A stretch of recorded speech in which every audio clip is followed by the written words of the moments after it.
I kept my breathing calm as I adjusted the cheap scarf around my neck, its rough fabric scraping lightly against my skin. His parents were watching me closely, measuring, judging, deciding who they thought I was. I let them. I wanted to see how far they would go with a girl they believed was broke, foolish, and desperate.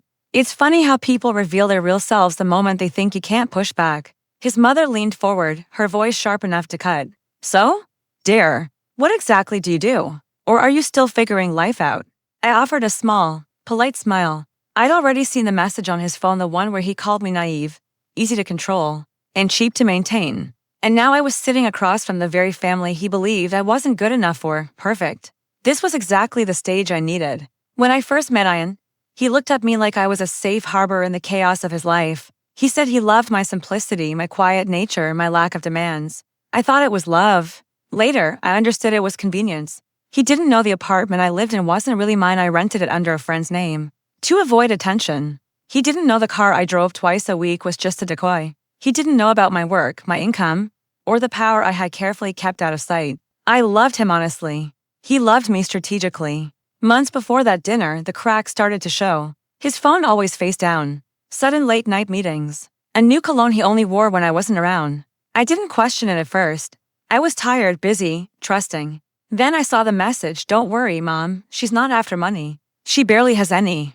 I'll handle her. Handle me." The words sliced straight through my chest, and suddenly everything made sense. His possessiveness, his quiet arrogance, his need to control every decision. He didn't want a partner. He wanted a puppet. I didn't confront him. I didn't cry or demand answers. Instead, I went still inside like the calm before an earthquake. I collected proof. I watched patterns. I studied their weaknesses, his greed, his mother's pride, his father's hypocrisy. Then I played the role they expected, a clueless, struggling girl with no ambition. Someone desperate for approval.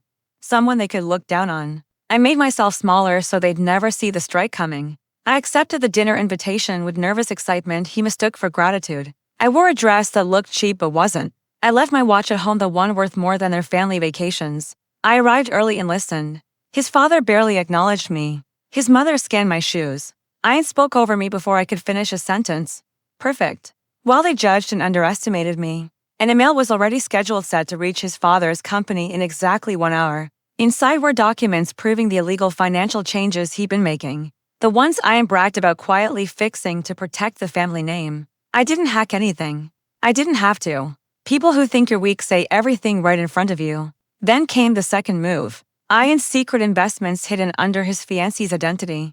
Because he thought I'd never notice, unraveled with a quiet push from my legal team. It was clean, precise, surgical by the time dessert arrived. The soft buzz of his father's phone marked the beginning of their collapse. It happened slowly, like watching daylight fade. His father's face tightened. His mother's smile fractured. Ian's phone buzzed again and again. He looked at me, panic finally breaking through. "Did you know anything about my dad's emails?" I tilted my head, my voice calm and innocent. "No." "Should I?" He swallowed hard. His mother glared at him. His father stood up and walked away from the table. That's when I placed my real credit card on the table, gold unmistakable. "Dinner's on me," I said quietly. "I can afford it." "I always could," Ian stared. "You said you were struggling." I leaned in slightly. "No. You assumed I was." His mother's hand shook. "You lied to us." I met her eyes. "No. I just let you treat me the way you treat people you think are powerless."